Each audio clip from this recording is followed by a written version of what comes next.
बच्चों, इतिहास की क्लास में आपका स्वागत है।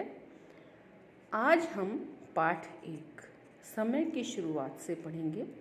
पहले मैंने इसके बारे में थोड़ा सा आपको बता रखा है, थोड़े नोट्स भी भेज रखे हैं। आज मैं, क्योंकि बहुत से बच्चों ने बाद में सब्जेक्ट लिया है, तो मैं आज दोबारा से आपको पाठ 1 बुक के जरिए पढ़ाऊँगी।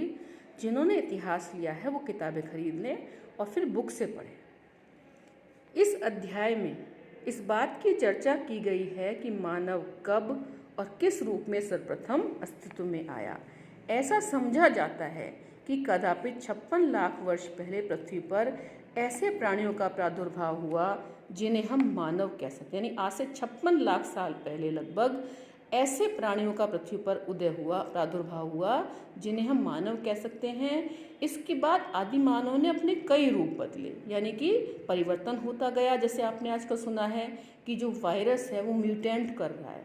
इसी तरह से पुराने ज़माने में जब वो आदि मानव थे, कभी उनका आकार थोड़ा सा अलग था, फिर थोड़े किसी के दांत बड़े हुए, फिर पूँछ आई, फिर पूँछ हट गई।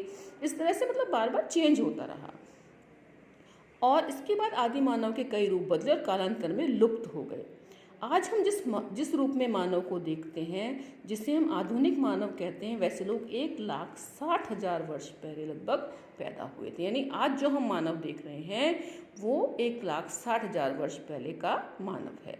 लगभग 8,000 ईसा पूर्व तक मानव इतिहास के इस लंबे अरसे के दौरान दूसरों द्वारा मारे गए या अपनी मौत खुद मरे प्राणियों के शरीर में से मांस निकालकर जानवरों का शिकार करके अथवा पेड़ पौधों से कंदमूल और बीज आदि बटोरकर अपना पेट भरते थे। यानी जो आज से ईसा के जन्म से 8,000 साल पहले, अब जो हमारे सन चल रहे हैं वो ईसवी सन चल रहे हैं। पहले आपने देखा होगा कि पुराने ज़माने में सन उल्टे चला करते थे, उसको BC कहते थे, बिफोर क्राइस्ट, ईसा से पूर्व।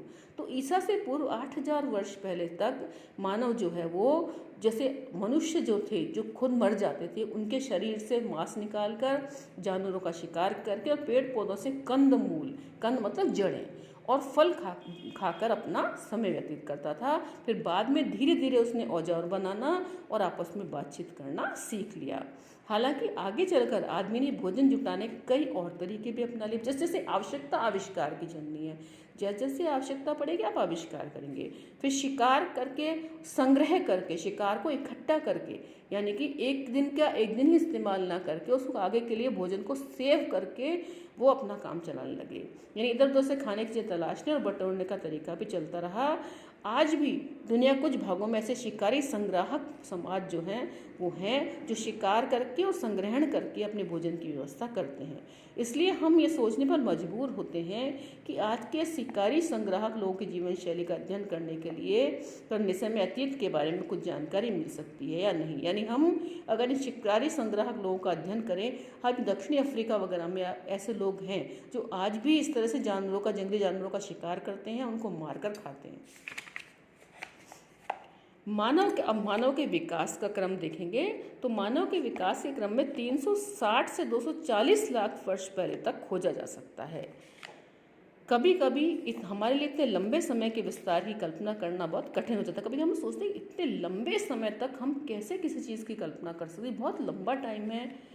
यदि अपनी पुस्तक के एक पृष्ठ को 10,000 वर्षों के बराबर माने तो 10 पृष्ठ जो हैं वो 1 लाख वर्ष के बराबर और 100 पृष्ठ 10 लाख वर्ष के बराबर होंगे।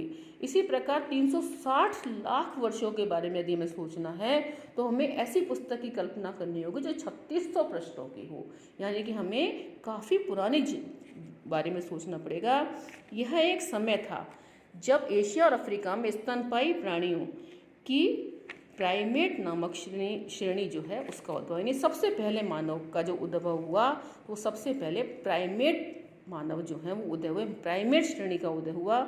लगभग 240 साल पहले प्राइमेट श्रेणी में का ही एक और समूह विकसित हुआ जिसे होमिनाइड कहते हैं। इस समूह में वानर यानी एप शामिल थे, इस समूह में बंदर जैसे लोग शामिल थे। फिर बहुत समय बाद लगभग 56 लाख वर्ष पहले हमें होमिनिड प्राणियों के अस्तित्व का साक्ष्य मिला है। मैंने आपको होमिनिडों के बारे में बताया था कि होमिनिडों की 2 शाखाएं हैं, ऑस्ट्रेलोपिथिकस और होमो। होमिनिड होमिनाइड उपसमूह से विकसित हुए। इसमें अनेक प्रकार की समानताएं पाई जाती हैं, लेकिन कुछ बड़े अंतर भी, होमिनिड और होमिनाइडों में कुछ अंतर है। होमिनाइडों का मस्तिष्क होमिनिडों की तुलना में छोटा होता था। ये चौपाए होते थे, यानी 4 पैरों से चलने वाले होते थे, यानी चारों पैरों के बल चलते थे, लेकिन इनके शरीर का अगला हिस्सा और अगले दोनों पैर लचकदार होते थे। इसके विपरीत होमिनिड सीधे खड़े होकर पिछले 2 पैरों के बल चलते थे और उनके हाथ विशेष किस्म के होते थे जिनकी सहायता से औजार बना सकते थे। यानी होमिनाइड और होमिनिडों में ये मेन अंतर था कि वो चौपाए थे जबकि ये 2 पैरों से चल सकते थे। इनके हाथों में एक विशेष प्रकार की ताकत होती थी जिससे कि ये कोई चीज़ बना सकते थे और उनका इस्तेमाल कर सकते थे। हम अगले अनुभाग में उनके द्वारा बनाए गए औजारों, उनकी विशेषताओं के बारे में बारीकी से अध्ययन करेंगे। 2 प्रकार के साक्ष्य से पता चलता है कि होमिनिडों का उद्भव अफ्रीका में हुआ था, यानी होमिनिड जो थे वो अफ्रीका में उद्भव हुआ। पहला तो यह है कि अफ्रीकी वानरों का समूह होमिनिडों से बहुत गहराई से जुड़ा हुआ। अफ्रीका में जो बंदर पाए गए हैं वो होमिनिड समूह के मिलते हैं। दूसरा, सबसे प्राचीन होमिनिडों का जीवाश्म यानी कि जो जीवों का अंश मिला है जो ऑस्ट्रेलोपिथेकस वंश के हैं, पूर्वी अफ्रीका में पाए गए हैं और इनका समय लगभग 56 लाख वर्ष पहले का माना जाता है। इसके विपरीत अफ्रीका में पाए जाने वाले जीवाश्म 18 लाख वर्ष से अधिक पुराने नहीं हैं। होमिनाइड होमिनिडेई नामक परिवार सदस्य होते हैं। इस परिवार में सभी रूपों में मानव प्राणी शामिल हैं। होमिनिड समूह की अनेक विशेषताएं। होमिनिडों की क्या क्या विशेषताएं बेटा? जैसे मस्तिष्क का आकार बड़ा होना, पैरों के बल सीधे खड़े होने की क्षमता, 2 पैरों के बल चलना, हाथ की विशेष क्षमता से वो औजार बना सकता है, उनका इस्तेमाल कर सकता है। होमिनिडों को आगे चलकर कई शाखाओं में बांटा गया। इन शाखाओं को जीन्स कहते हैं। हम कहते हैं ना उसका ये जीन्स है, उसका जीनोम सीक्वेंस जैसे आजकल बीमारी का पता लगाने के लिए करते हैं। इन शाखाओं में ऑस्ट्रेलोपिथेकस और होमो अधिक महत्वपूर्ण हैं। इन शाखाओं में अनेक प्रकार की इन शाखाओं प्रत्येक की कई प्रजातियां होती हैं। ऑस्ट्रेलोपिथेकस और होमो के बीच कुछ बड़े अंतर उनके मस्तिष्क के आकार, जबड़े और दांतों के संबंध में पाए गए हैं। ऑस्ट्रेलोपिथेकस के मस्तिष्क का आकार होमो की अपेक्षा बड़ा होता है और जबड़े अधिक भारी होते हैं और दांत भी ज़्यादा बड़े होते हैं। दरअसल इन प्रजातियों को वैज्ञानिकों द्वारा जो नाम दिए गए वे लैटिन अमेरिकी है। लैटिन अमेरिकी मतलब दक्षिणी अमेरिकी, लातिन जो भाषा होती है उसमें दिए गए हैं और यूनानी भाषाओं के शब्दों से बने हैं। उदाहरण के लिए ऑस्ट्रेलोपिथेकस नाम लैटिनी भाषा के शब्द ऑस्ट्रल यानी दक्षिणी और यूनानी भाषा के शब्द पिथेकस यानी वानर से मिलकर बना है, यानी दक्षिणी भाग में पाए जाने वाले वानर जैसी जाति के लोग। यह नाम इसलिए दिया गया क्योंकि मानव के आद्य रूप में उनकी वानर की अवस्था के अनेक लक्षण बरकरार, यानी बाद में भी उनमें ऐसे कई लक्षण दिखे जो वानरों में पाए जाते हैं। जैसे होमो की तुलना में मस्तिष्क का अपेक्षाकृत छोटा होना, पिछले दांत बड़े होना और हाथों की दक्षता का सीमित होना। उनमें सीधे खड़े होकर चलने की क्षमता अधिक नहीं थी क्योंकि अभी अपना बहुत सा समय पेड़ों पर व्यतीत करते थे। इसलिए पेड़ों पर जीवन जीने के लिए अनेक विशेषताएं उनमें अभी भी मौजूद थी। अब मैं